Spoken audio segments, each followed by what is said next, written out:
So we were recently visited by a storm called Hurricane Irma.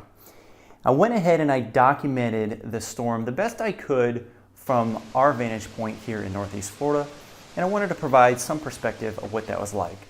I went ahead and started making preparations well before the storm was an obvious possible threat to this region. I made a list of things that I thought I should do, things I should get, things that we might want to consider doing if we have to leave and all those kind of things. I even went ahead and tried to forecast which way the strongest winds might affect our house. Getting everything ready that I can. I'm just going to show you some of the things that I have that I think are necessary and that will help get through any downtime we might have with this storm. So let me show you what I've got. Small wall AC unit, doesn't use too much power. I have a small generator that will produce enough power but yet be fuel efficient. We've got a decent supply of fuel. I'm guessing that will get me a solid week. This is non-potable water for flushing toilets and cleaning and things like that. Another canister here. Do have some plywood in case I want to board up a few more windows. So that is the gist. Got some more prepping to do, and then the storm's going to be here Sunday night, Monday morning, and hoping for the best.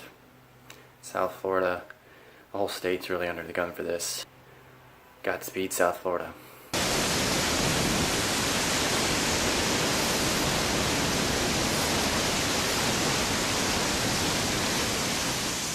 So we started feeling the effects of this storm early Monday morning. And obviously we had some high winds. But what got my attention real quick, once I got light enough to see outside, I looked out my back window and noticed that our backyard had literally turned into a bay.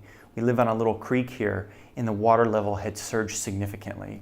We didn't anticipate this at all. So that was an eye-opener and a little nerve-wracking, because if the water continued to come up, it could have been an issue for our home.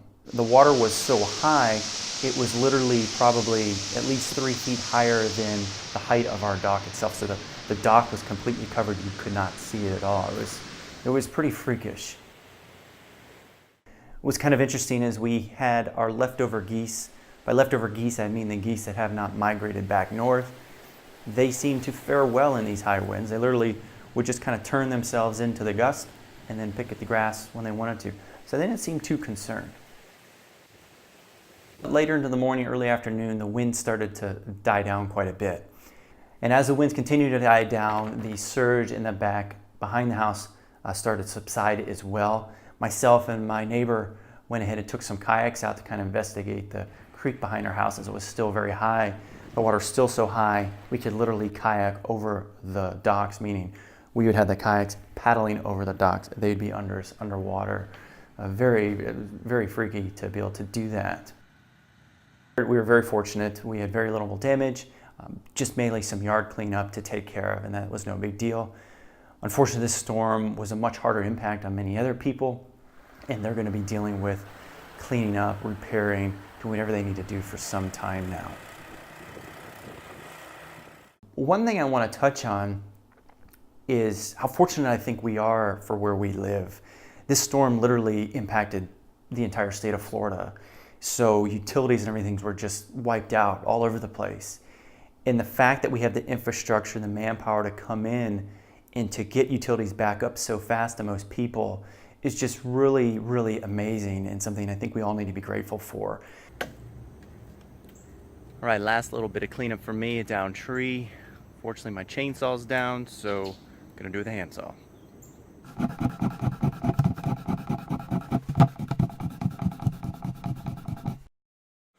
Alright, so that took quite a bit of effort using a handsaw, and that's why I'm going to leave the rest of the stump there.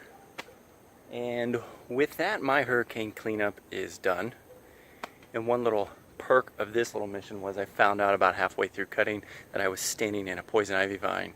So I'm looking forward to see what happens in the next couple days. So with that, thanks for watching. I'm Joe Kistel.